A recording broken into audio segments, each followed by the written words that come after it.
যদি এখন আপনারা একটা নতুন গাড়ি কিনতে চান তাহলে দাঁড়ান, একটু অপেক্ষা করে যান। সরকারের কিছু অদ্ভুত পলিসি নিয়ে আজকে আমরা এই ভিডিওতে কথা বলবো। আজকে আমরা ডিকোড করব যে নীতিন গাডকারি একজন ভালো মিনিস্টার হলেও তার ট্রান্সপোর্ট পলিসি কী করে আপনার পকেট কাটছে। নীতিন গাডকারির ট্রান্সপোর্ট পলিসি ইন্ডিয়া এখনও অ্যাডপ্ট করার জন্য রেডি নেই। আজ এই সমস্ত টপিক নিয়ে একটু ইনডেপথ বলবো কথা। আর যদি নতুন গাড়ি কেনেন তাহলে এই ভিডিওটা দেখে যান। আর যদি এখনও আপনি আমাদের চ্যানেলটিকে সাবস্ক্রাইব করেনি তাহলে প্লিজ সাবস্ক্রাইব করুন, কারণ আমরা আনবায়াস অটোমোবাইল রিলেটেড কন্টেন্ট বানানোর ট্রাই করি। আপনাদের একটা লাইক আর একটা সাবস্ক্রাইব আমাদের অনেক বেশি মোটিভেশন যোগায় এরকম টাইপের ভিডিও বানানোর জন্য।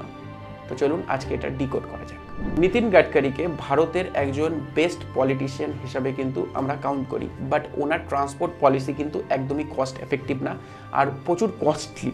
আর কস্টলি শুধুমাত্র আমাদের জন্য না, আমাদের জন্য আর কার ম্যানুফ্যাকচারের জন্যও। 2020-তে সরকার BS6 নর্মস নিয়ে এসেছিল ইন্ডিয়াতে, যেটা অলরেডি ইউরোপিয়ান স্ট্যান্ডার্ডের ইকুয়াল। এই নর্মস আসার অ্যাপ্রক্স 5 বছর কিন্তু আজকের ডেটে হয়ে গেছে। কার ব্র্যান্ড এখন শুধু অ্যাডপ্ট করছিলই, কিন্তু সরকার আবার একটা বোঝা চাপিয়ে দিল, সেটা হচ্ছে BS7, ভারত স্টেজ 7। এটাও ইউরো 7কে ফলো করে BS7 হয়েছে। আর যদি আমি ইউরো 7-এর কথা বলি, ইউরো 7-এর কিন্তু ইউরোপে রীতিমতো বিরোধ হচ্ছিল যে ইউরো 7 লাগু হবে না, কিন্তু ইন্ডিয়া কোনো কথা বিরোধ তো এখানে হয়ই না, তো এখানে কিন্তু লাগু হচ্ছে। সরকার E20 রিলেটেড রুলস নিয়ে এসেছিল, যেখানে সরকার বলেছিল যে 2030 সালে E20 মানে ইথানল 20% ব্লেন্ড হবে পেট্রোলের মধ্যে। কিন্তু আজকের ডেটে সরকার 2025 সালে এটা করছে। E20 ব্লেন্ড করলে কার্বন ইমিশনস কম হয় আর সরকারেরও ইম্পোর্ট একটু কমে। এখন যেই ফিউল স্টেশনে যে পেট্রোল পাওয়া যায় সেটা মোস্টলি E10 কম্প্যাটেবল, মানে যেখানে 90% পেট্রোল আর 10% ইথানল থাকে।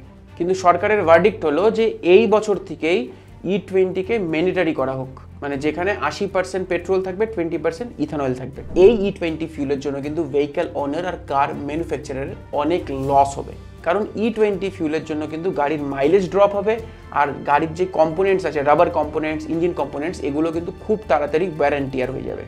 ফলস্বরূপ এটা যে 2022-এর আগে যত গাড়ি ছিল সেটা E10 সাপোর্ট করতো, আর 2022-এর পরে যত গাড়ি আছে সেটা E20 সাপোর্ট করতো। কিন্তু সরকার বলছে যে 2030 সালে E30-র অ্যাচিভমেন্ট টার্গেট করবে। মানে আপনি যদি 2023-এ যদি একটা গাড়ি কেনেন, আপনার গাড়ি 2 বছর বয়স হয়ে গেছে, সেটা E10 সাপোর্ট করে, এখন চলছে E20, আর সরকার এখন বলছে 2030-এ E30 করবে। মানে আজকের গাড়ি 2030-এ চলবে না, আর সরকার ওটাকে কখন আবার প্রিপন করে 1-2 বছর পরেই করে দেয় লঞ্চ। তাহলে আপনার লাখ লাখ টাকা আর আপনার কষ্টের পয়সা তো চলে গেল। সরকার এনভায়রনমেন্টকে বাঁচানোর জন্য তো পলিসিস চেঞ্জ করছে, কিন্তু এত কুইক চেঞ্জেস নর্মাল কনজিউমার আর অটো কোম্পানির জন্য কিন্তু একদমই ভালো খবর না। এরকমই সিমিলার সরকার একটা রুল লাগিয়েছিল যে দিল্লি NCR এর মধ্যে পেট্রোল গাড়ি 15 বছর চলবে আর ডিজেল গাড়ি মাত্র 10 বছর চলবে। আর ফলস্বরূপ এই রুলসের জন্য দিল্লি NCR এর 50% সেকেন্ড হ্যান্ড কার ডিলার আজকে কিন্তু গাড়ি বেচা অলমোস্ট বন্ধ করে দিয়েছে। আর নতুন বায়ারও কিন্তু কনফিডেন্স পাচ্ছেই না পেট্রোল বা ডিজেল গাড়ি কেনার জন্য, কারণ 10-15 লাখ টাকা দিয়ে একটা গাড়ি কেনার পরে সেই গাড়ির কোনো ভবিষ্যৎ নেই। এবং নীতিন গাডকারি নিজে বারবার এটা বলেছে যে ডিজেল গাড়ি বন্ধ করে দিতে হবে, কিন্তু আর কত বোঝা চাপাবে? অ্যাড ব্লু, DPF বন্ধ তো এমনিও হতে হবে, ট্যাক্স। আর ইভিকে যত পুশ করা হচ্ছে, ভারতে কিন্তু অত ইনফ্রাস্ট্রাকচার নেই লং ডিস্টেন্স ট্রাভেলের জন্য। ইভি একদমই পারফেক্ট না, কারণ চার্জিং স্টেশনের এখনও অনেক প্রবলেম আছে। আর শুধু চার্জিং না, চার্জিং ছাড়াও ইভিতে আরও অনেক প্রবলেম আছে। নীতিন গাডকারি হাইড্রোজেন কারের যে প্রজেক্ট আছে সেটাকেও খুব বেশি পুশ করছে, কিন্তু ইলন মাস্ক অলরেডি বলেছে যে হাইড্রোজেন কার হচ্ছে একটা স্টুপিড আইডিয়া। তাই আমার মনে হয় ইন্ডিয়ার ট্রান্সপোর্ট পলিসি কস্টলি তো ঠিকই, তার সাথে সাথে একটু স্টুপিডও। কিন্তু এরকমটা আমি কেন বলছি আসুন দেখা যাক।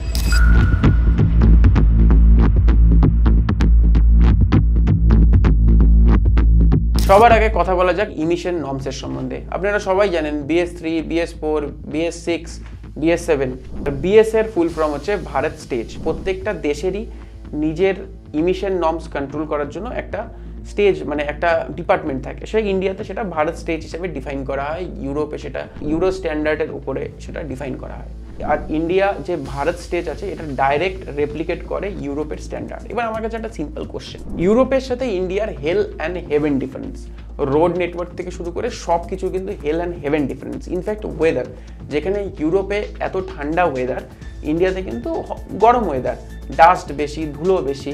তো কি করে এটা মানে হয় যে ইউরোপের স্ট্যান্ডার্ডের সাথে ইন্ডিয়ার স্ট্যান্ডার্ড এক হবে? 20-তে যখন BS4 ছিল তখন ডাইরেক্ট কিন্তু আমরা BS4 থেকে BS6-এ করেছি জাম্প।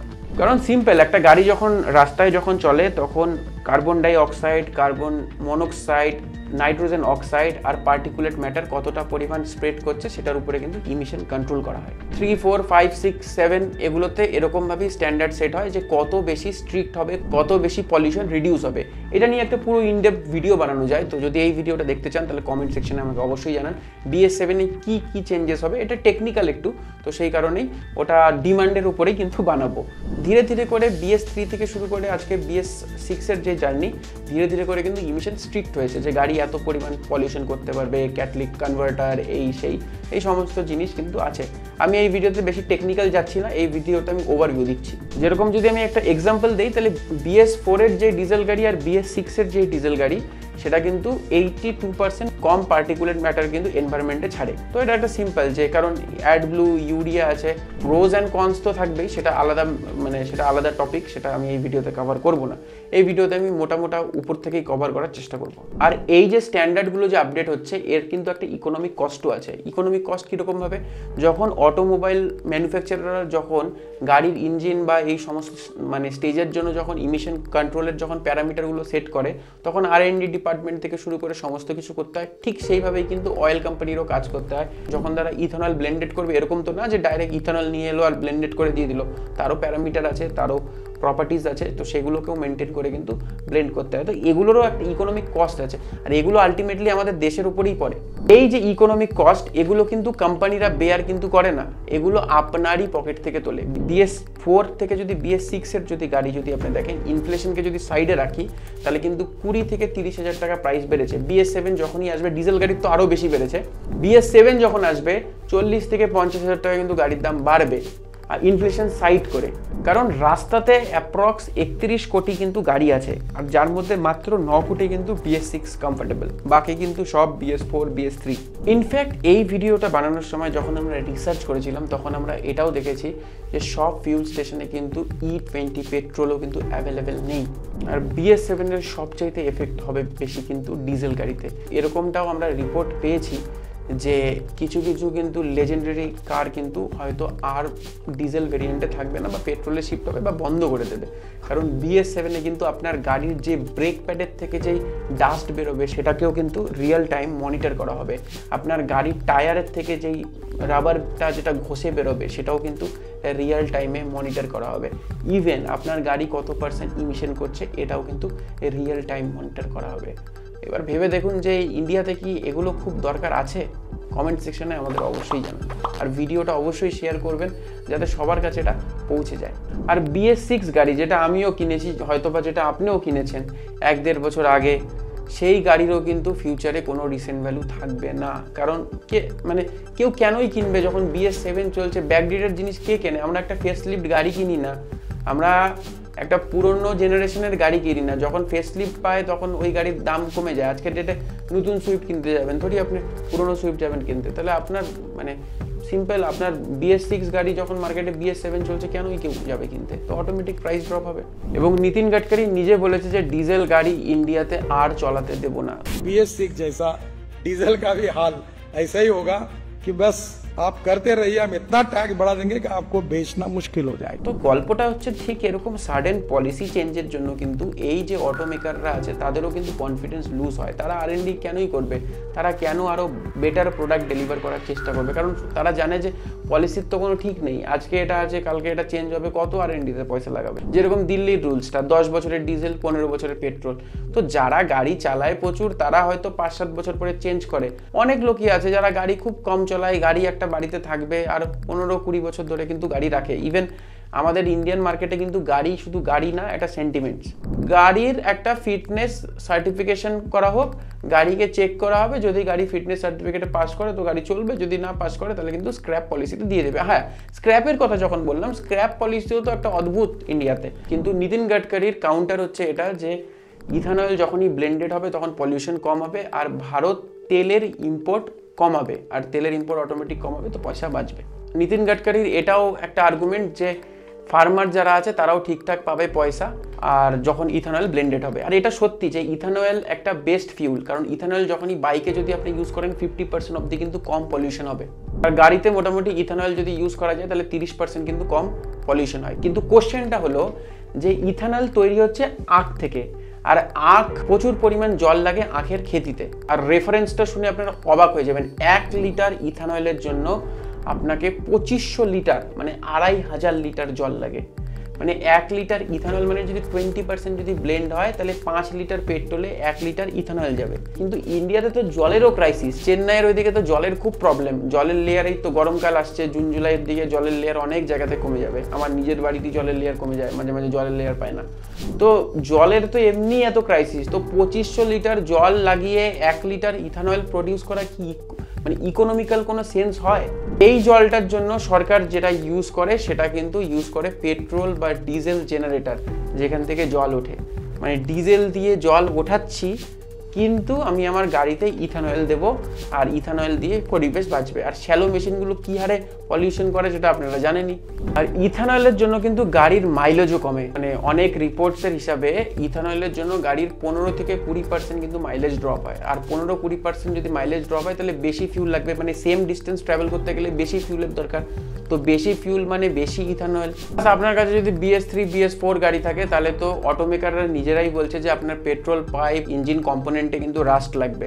কিন্তু নর্মাল কনজিউমার এটা বলে যে ইথানয়েল যদি মানে ইন্ডিয়াতেই প্রডিউস হচ্ছে, আপনি যদি 20% ব্লেন্ড করছেন তাহলে তেলের দাম কমিয়ে দিন। তেলের দাম কেন এত বেশি? কিন্তু সরকার এখন বলছে যে E30 অ্যাচিভ করার জন্য, তার মানে আজকের ডেটে E20 কমফোর্টেবল গাড়ি কিন্তু আগামী দিনে পুরনো হচ্ছে, তার ভ্যালু কিন্তু যেগুলো E10 গাড়ি যেরকম ছিল সেরকমই হয়ে যাবে। এবার ভেবে নিন কি ফাঁসাটা ফাঁসছি আমরা। ভারতে এখন দেখা যাচ্ছে যে কারেন্টলি ইভির উপরে সব ব্র্যান্ড কাজ করছে, কিন্তু ইভি একটা নিজেই একটা ডিবেটের বিষয়। কেন সেটা আমি ভিডিওর আগে বলছি। আর ইভি নিয়ে নীতিন গাডকারি তো এতই বেশি প্রমোট করে যে মহেন্দ্রার যে রিসেন্টলি লঞ্চ BE6 সেটা নিয়ে নিজেই প্রমোট করছিল। আর এই কিছু রিপোর্টের হিসাবে যে টাটাও গভর্নমেন্টকে ফোর্স করছিল যে ইভির ইম্পোর্ট ডিউটির উপরে কিন্তু যাতে কোনো রকমের ডিসকাউন্ট বা সাবসিডি যাতে না দেওয়া হয়, যাতে টেসলা ঠিকঠাকভাবে ইন্ডিয়াতে না আসতে পারে। যেখানে ডিজেল বা পেট্রোল গাড়ির উপরে 28% GST লাগে, ইভিতে কিন্তু মাত্র 5% লাগে, আর স্যাস লাগেই না। শুধুমাত্র ইকোনমিক্যাল ইভি না, লাক্সারি ইভিরও কিন্তু মাত্র 5%ই কিন্তু ট্যাক্স লাগে। তবুও ইভি গাড়ি অনেকে কিনে নেয়, কারণ পেট্রোলের থেকে তার রানিং কস্ট অনেক কম পড়ে। কিন্তু যদি এটা আপনি আপনার বাড়িতে যদি চার্জ করেন, কারণ ইভির ইনফ্রাস্ট্রাকচার প্রবলেম যদি আমি একে একে বলি, তো প্রথম প্রবলেম তো চার্জিং স্টেশন। ইভির চার্জিং স্টেশন নেই, এত কোম্পানির এত অ্যাপ ডাউনলোড করতে হবে, কখনো কার সার্ভার ডাউন, কখনো এটাতে চার্জ হয় না। আর ওগুলো কস্ট এফেক্টিভও না, ওগুলো প্রচুর কস্টলি। আর বাড়িতে যদি আপনি চার্জ করেন, তাই ইভিতে তো আজকের ডেটেও একটা প্রবলেম আছে। যেরকম আমার বাড়িতে গাড়ি ঢোকে না, আমাকে বাইরে গাড়ি রাখতে হয়। তো আমি কি করে ইভি কিনবো? আমার যেখানে গাড়ি রাখার জায়গা আছে সেখানে মানে ওই ইলেকট্রিকের কোনো ব্যবস্থাই নেই। তো পার্কিং তো আজকের ডেটে একটা অনেক বড় ইস্যু, যে পার্কিংই নেই। তো পার্কিং নেই, তাই ইভি কি করে সাকসেস হবে? আর কম বেশি আপনি যেই কোম্পানিরই গাড়ি দেখবেন, রেঞ্জ কিন্তু খুব বেশি পাওয়া যায় না। ম্যাক্সিমাম 500 কিলোমিটার অব্দি কোম্পানি ক্লেম করে, পাওয়া যায় কি না আদৌ আমি জানি না। আর ইলেকট্রিক গাড়ি মানে ইভিকে কিন্তু চার্জ করার জন্য খুব হেভি পরিমাণের ইউনিট কনজিউম হয়। ইন্ডিয়াতে আপনার বাড়িতে যেই কোম্পানিরই লাইন থাকুক, ইলেকট্রিক্যাল লাইন, আপনি দেখবেন যে স্ল্যাব হিসাবে কিন্তু আপনার মিটার ইউনিট কাউন্ট হয়, যে এত স্ল্যাবের পরে কিন্তু এত কাউন্ট হয়। তো আপনার যখন একটা এত বড় হেভি জিনিস যখন রোজ যখন ইউজ করবেন, তখন আপনার ইউনিট কনজাম্পশন বাড়বে। যখন ইউনিট কনজাম্পশন বাড়বে তখন আপনার পার ইউনিটের প্রাইসও কিন্তু বাড়বে। তো এর জন্য আপনি আরেকটা মিটার নেবেন, তারপরে কিন্তু আপনার বাড়িতে আলটিমেটলি চার্জ হবে। তারপরে অনেক ওয়্যারিং করতে হয়, অনেক ঝামেলা আছে। স্কুটি কিন্তু ইলেকট্রিক গাড়ির থেকে বেশি সাকসেস, আর মোটামুটি স্কুটি চলছেও। আর সবার বাড়িতেই স্কুটি রাখার জায়গা ঠিকঠাকই থাকে, আর চার্জও করা যায় কম ইউনিট পরে। তো স্কুটি সাকসেস হচ্ছে, কিন্তু গাড়ি আমার মনে হয় না যে কন্ট্রোভার্সিয়াল একটা ম্যাটার। সাকসেস কতদূর হবে কে জানে। ইভির সাথে আরও দুটো মেজর প্রবলেম, যে ইভি একটা গাড়ি না, এটা একটা ইলেকট্রনিক ডিভাইস। মানে এটা আপনার হাতের যে সেলফোন, যেটাতে আপনি এই ভিডিও দেখছেন, এটা ঠিক সেলফোনটার মতো। যে এটা যদি খারাপ হয় তাহলে অথরাইজ সার্ভিস সেন্টার না গেলে কিন্তু আপনি পাবেন না। ইভির কিন্তু স্পেয়ার পার্টসও কিন্তু কস্টলি আছে। যদি নেক্সনের একটা নর্মাল স্পেয়ার পার্ট যদি 500 টাকা হয়, ইভির কিন্তু 800 টাকা হবে। আর ইভি এরকমই একটা কমপ্লিকেটেড গাড়ি, যে আপনার যে বাড়ির পাশের যে গ্যারেজওয়ালা, সে কিন্তু আপনার গাড়ি ঠিক করতে পারবে না, তো বারবার আপনাকে সার্ভিস সেন্টার নিয়ে যেতে হবে। আর যখন সেই গাড়িটা যখন আপনি 50 আর 70 হাজার কিলোমিটার যখন চালাবেন, তারপরে ওই গাড়িটা কেনার কাস্টমারও কিন্তু আপনার কাছে কমে যাবে। কারণ ব্যাটারি নিয়ে একটা কনসেপশন তো আছে যে ব্যাটারি আপনার গাড়ি খারাপ হবে। আজকে টয়োটার গাড়ি 2 লাখ 3 লাখ কিলোমিটার পুরনো গাড়ি তো বিক্রি হচ্ছে, 8 লাখ কিলোমিটার গাড়ি চলে, কিন্তু আপনার ইভি কি চলবে সেটা? কোয়েশ্চেনটা নিজেকে দেখুন করে। যারা ইভি চালাচ্ছেন অবশ্যই আপনি কমেন্ট সেকশনে জানান এই প্রবলেমটা কি আপনাদের সাথে হচ্ছে কিনা। ইভির ফেভারে অনেকেই বলে যে এটা ইকো ফ্রেন্ডলি বা এটা এনভায়রনমেন্ট ফ্রেন্ডলি, আর ইভি আসলে পলিউশন কমে যাবে।